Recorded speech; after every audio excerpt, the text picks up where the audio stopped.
그러니까 그날도 별 다를 건 없었지. 이른 아침 여느 때처럼 학교 숙직실 문을 열고 나오면 찬 공기가 폐부 깊숙이 스며들었어. 새벽 일찍부터 보일러 돌리고 아이들 등굣길 안전 점검한다고 학교 주변을 한 바퀴 휘 돌고 나면 딱 이 시간쯤 되는 것이요. 몸은 좀 쑤시지만 마음만은 가벼웠지. 왜냐고? 내 손에는 자동차 키가 들려 있었거든. 이른 아침 미음미음 초등학교 주차장 김만석 영감 72세은 학교 주차장 한쪽에 세워진 낡은 푸조 206 모델을 쓰다듬으며 빙긋이 웃는다.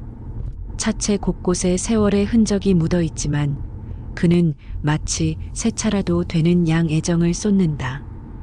허름한 작업복 차림에 모자를 눌러 쓴 모습은 영락없는 초등학교 소사지만 그의 눈빛만은 잠시 빛을 발한다. 내 이맛에 출근한다. 출근해. 혼잣말처럼 중얼거리며 운전석 문을 연다. 시동을 꺼니 크르릉하고 요란한 소리를 내며 겨우 깨어난다. 그 차를 타고 학교를 한 바퀴 돌면서 장가지나 치우고 운동장 한 귀퉁이에 쌓인 쓰레기나 정리하고 이게 내 요즘 낙이라면 낙이여. 근데 문제는 말이야. 내가 이 차만 가진 게 아니라는 거지. 푸조 옆에는 벤츠가, 벤츠 옆에는 아우디가, 그 옆에는 볼보가 아니 초등학교 소사가 웬 외제차를 4대나 굴린다고 하면 사람들이 뭐라고 생각하겠나? 사실 내 맘 편하자고 사모은 것들인데 겉으로 보면 영락없는 허세 노인네지.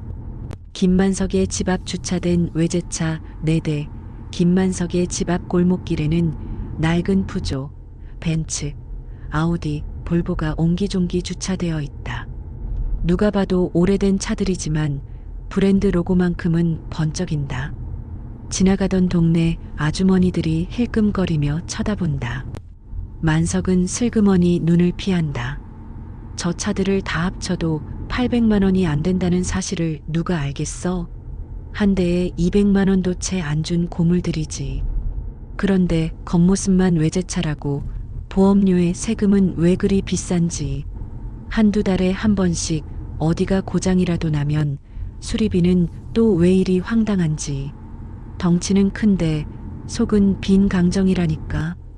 평생 아끼고 살았는데 남들 다 아파트 살 때 다세대 주택에 살았고 명품 옷 한 벌 못 사 입었어.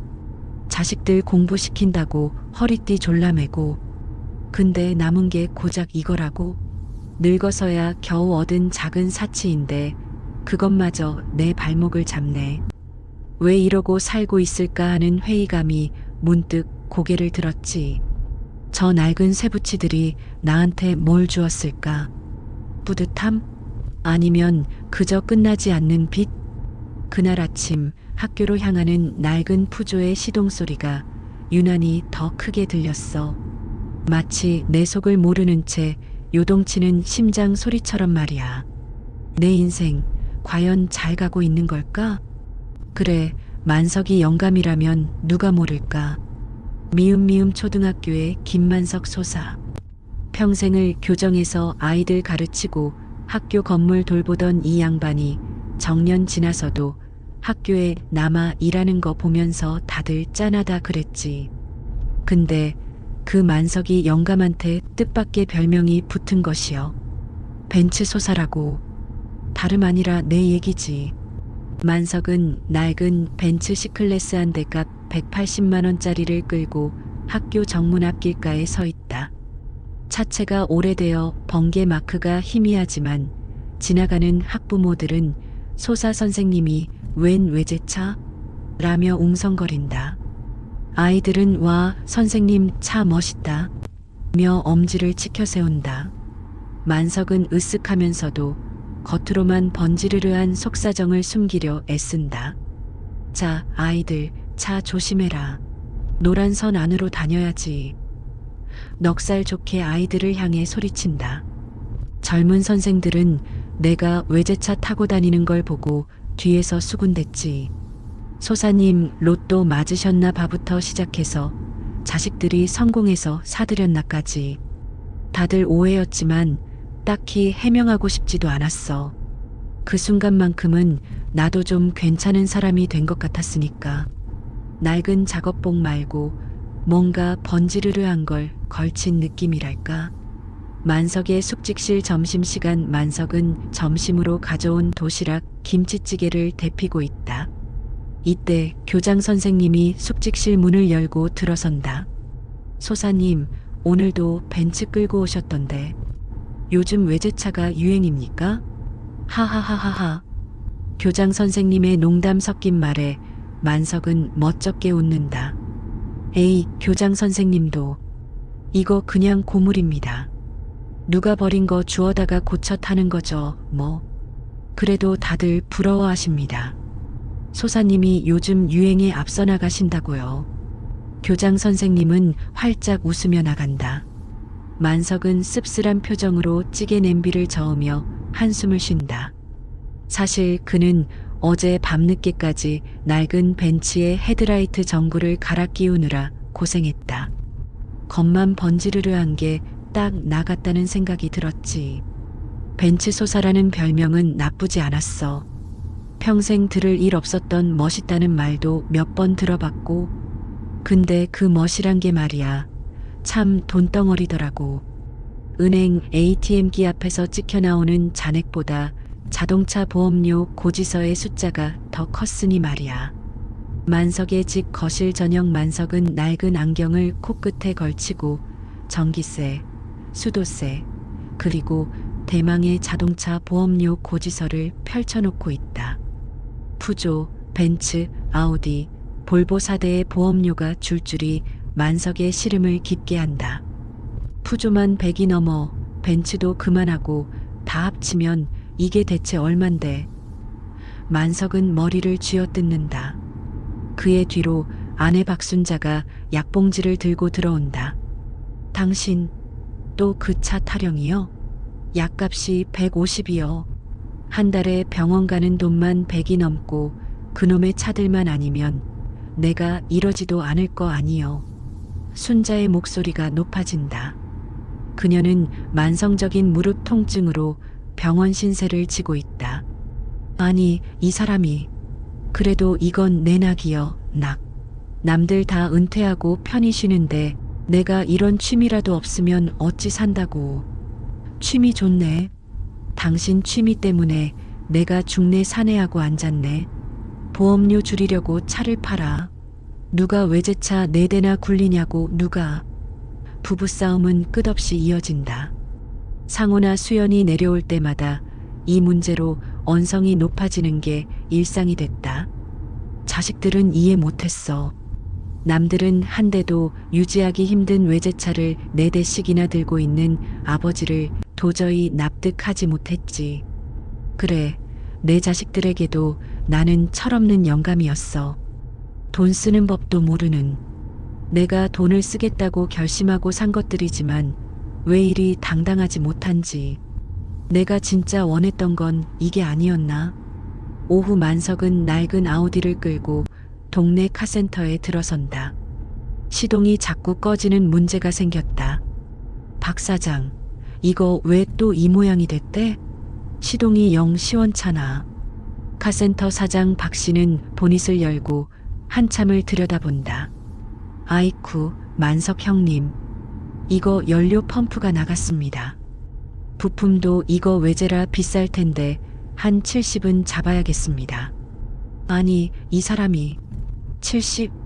차값만 한 게 70. 그럼 내가 이 차를 180에 샀는데 부품값이 70이면 배보다 배꼽이 더 크다는 거 아니요. 만석은 한숨을 쉬며 주머니를 뒤적거린다.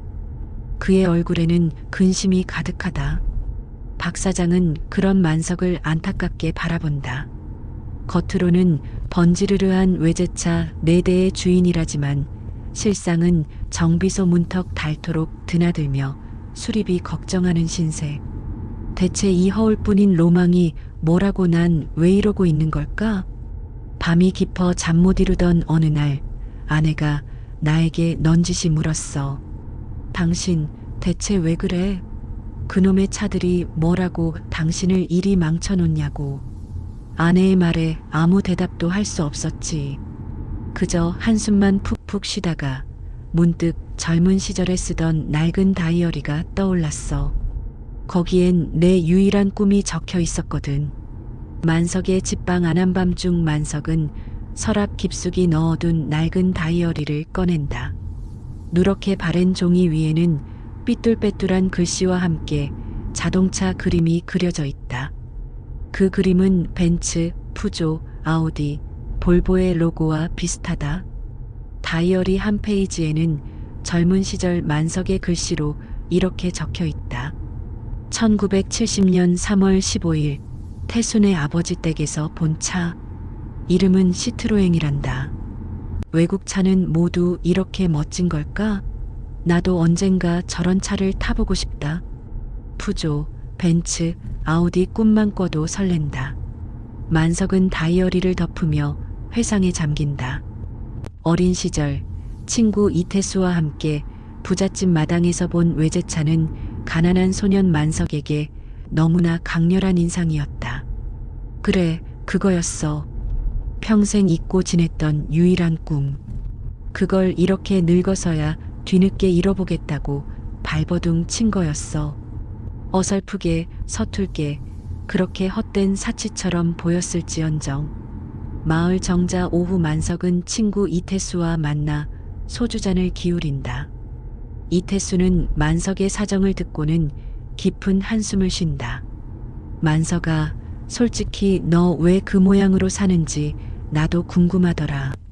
근데 사실 말이야, 내가 그놈의 차 타령하는 게 어릴 적 그 약속 때문인 거 아니냐? 약속? 그래, 약속?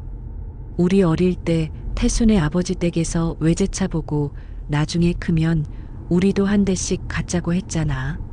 그때 내가 넌 벤츠, 난 푸조 이랬었지.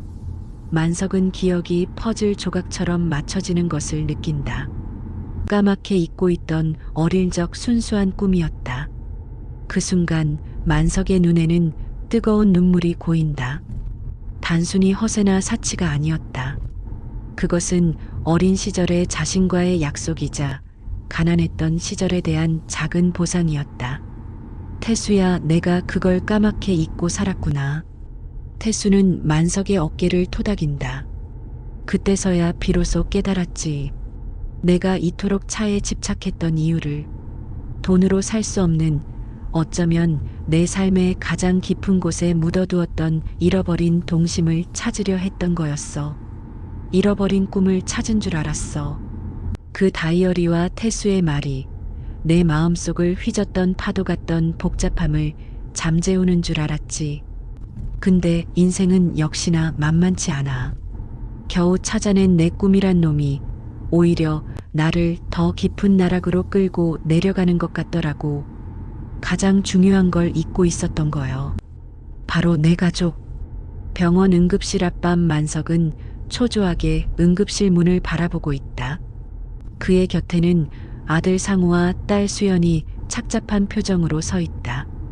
아내 순자가 만성 무릎 통증으로 쓰러져 응급실에 실려온 것이다. 의사 선생님 말씀이 무릎이 많이 안 좋으시답니다. 인공관절 수술을 해야 할 수도 있다고 상우의 목소리가 떨린다. 수술비는? 병원비는 얼마나 드는 것이요? 만석은 화들짝 놀라며 묻는다. 병원비도 병원비지만 회복 기간 동안 간병비도 만만치 않을 겁니다. 아버지 병원비라도 보태시려면 그 차들 좀 어떻게 하셔야 하는 거 아닙니까? 수연이 조심스럽게 말을 꺼낸다. 만석은 아무 말도 할 수 없다. 그동안 외제차 유지비로 날려버린 돈들이 주마등처럼 스쳐 지나간다. 아내의 약값 걱정, 자식들의 힘든 살림, 그리고 자신의 허황된 꿈. 이 모든 것이 마치 칼날이 되어 만석의 심장을 찌르는 것 같았다. 내 꿈, 내 허세, 내 쓸데없는 고집이 결국 가족을 이렇게 힘들게 만들었구나. 벼랑 끝에 서 있는 기분이었어. 평생 가족밖에 몰랐던 내가 이렇게 이기적인 늙은이가 될 줄은 꿈에도 몰랐지. 꿈이라고 포장했던 내 욕심이 아내를 아프게 하고 자식들에게 짐을 지웠다는 사실이 너무나도 괴로웠어. 그때 문득 내 외제차들이 번개처럼 떠올랐어. 그래, 저놈들이 문제였어. 내 전부를 집어삼킨 저 철 덩어리들. 만석의 집 앞 한밤중 만석은 집에 돌아오자마자 자신의 외제차들을 노려본다. 푸조, 벤츠, 아우디, 볼보 번쩍이던 로고가 이제는 마치 자신을 조롱하는 것 같았다. 그는 낡은 볼보의 타이어를 걷어차며 주저앉아 눈물을 흘린다. 이놈들아, 이놈들아, 내가 뭐가 그리 좋다고 너희에게 내 모든 걸 바쳤을까? 만석은 낡은 푸조의 운전석에 앉는다. 젊은 시절 꿈꿨던 그 멋진 차에 앉았지만 그의 얼굴에는 행복 대신 깊은 슬픔과 후회만이 가득하다. 그때 그의 주머니에서 아내 순자의 마지막 병원비 고지서가 툭 하고 떨어진다. 종이에 인쇄된 숫자는 너무나도 냉정하고 현실적이었다. 그래, 난 정말 소중한 걸 잊고 살았어. 내게 진짜 외제차보다 귀한 것이 무엇인지 이리 늙어서야 겨우 깨닫는 바보 같은 늙은이였어. 그렇게 한참을 울고 나니 거짓말처럼 머릿속이 맑아졌어. 내가 진짜 지켜야 할 건 내 철없는 꿈이 아니라 내 곁의 사람들이라는 걸. 늦게 깨달았지만 지금이라도 알았으니 다행이다 싶었지. 그날 아침 나는 단단히 결심했어. 중고차 매매 단지 오후 만석은 아들 상우와 함께 중고차 매매 단지를 찾는다. 그의 뒤에는 푸조, 벤츠, 아우디, 볼보가 줄지어 서 있다. 상우는 아버지가 진지하게 차를 파는 모습을 보고 놀라면서도 내심 안도한다. 아니 형님, 이 차들을 다 파시겠다고요? 다 합쳐도 몇백이나 나오겠습니까? 폐차 비용도 만만찮을 텐데 중고차 딜러가 난감한 표정으로 말한다. 아니요. 그래도 내게는 귀한 차들이니께 좋은 주인을 만났으면 좋겠어. 만석은 눈물을 훔치며 차 한 대 한 대를 쓰다듬는다. 그에게는 단순한 고물이 아니었다. 딜러는 결국 4대의 차를 모두 헐값에 매입한다. 만석의 손에는 아내의 병원비에는 턱없이 부족한, 그러나 그의 전 재산이 담긴 돈뭉치가 들려있다. 만석은 딜러에게 고맙다는 인사를 한 뒤 돌아서는 차들을 한참이나 바라본다. 아들아, 내 인생의 마지막 허세를 이제 다 내려놓았구나. 차들을 모두 팔고 나니 마음 한편이 허전하면서도 이상하게 후련했어. 학교 주차장에는 더 이상 낡은 외제차 대신 내 낡은 자전거가 세워졌지. 사람들이 벤츠 소사 대신 자전거 소사라고 부르기 시작했지만 이젠 그런 건 아무렇지도 않아. 병원 병실 오후 만석은 아내 순자의 병실을 찾아간다. 순자는 수술 후 회복 중이다. 만석은 조용히 순자의 손을 잡는다. 순자야, 미안하다. 내가 쓸데없는 걸로 속 많이 썩였지. 이제 다 팔았어. 그놈의 외제차들. 순자는 눈을 뜨고 만석을 바라본다. 그녀의 눈에는 미안함과 고마움이 교차한다. 이제야 정신 차렸네, 영감. 이제 그 돈으로 치료 잘 받고 건강하게 오래 살아줘야지. 그럼, 당연하지. 남은 내 인생, 이제 당신과 자식들 위해 살아야지. 내 꿈은 이제 그거 하나면 족하네. 만석의 눈에는 따뜻한 미소가 번진다. 비록 잃어버린 꿈의 잔재들은 사라졌지만 그에게는 새로운 꿈이 생겼다. 그것은 바로 평생 함께한 가족들의 행복이었다. 그래, 나의 외제 중고차 인생은 끝이 났어. 하지만 그 끝은 내 새로운 삶의 시작이었어. 지나고 나니 모든 게 꿈만 같지. 내가 멋에 홀려 그 비싼 차들을 사모았을까. 사람들은 다들 나더러 소사 양반이 별짓 다 한다고 했지만 결국 그 별난 취미 덕분에 나는 내 인생의 가장 소중한 것을 다시 보게 되었어. 외제차 4대가 아니라 평생을 내 곁에서 묵묵히 지켜준 내 가족의 소중함을 말이야. 사건의 정리 미음미음 초등학교 소사 김만석은 어린 시절 가난 때문에 이루지 못했던 외제차를 타는 꿈을 뒤늦게 쫓아 갓산 외제 중고차 4대를 사모은다. 겉으로는 벤츠 소사라는 별명을 얻으며 허세처럼 보였지만 실상은 비싼 보험료, 자동차세, 그리고 감당할 수 없는 수리비 때문에 만성적인 생활고에 시달린다. 아내와의 갈등은 깊어지고 자식들에게도 철없는 아버지로 비친다. 결국 아내가 지병으로 쓰러지고 막대한 병원비가 필요하게 되자 만석은 비로소 자신의 허황된 꿈 때문에 가장 소중한 가족을 잊고 있었다는 사실을 깨닫는다. 그는 눈물을 머금고 4대의 외제차를 모두 팔아 아내의 병원비를 마련하고 가족의 행복이 진정한 꿈임을 깨달으며 새로운 삶을 시작한다.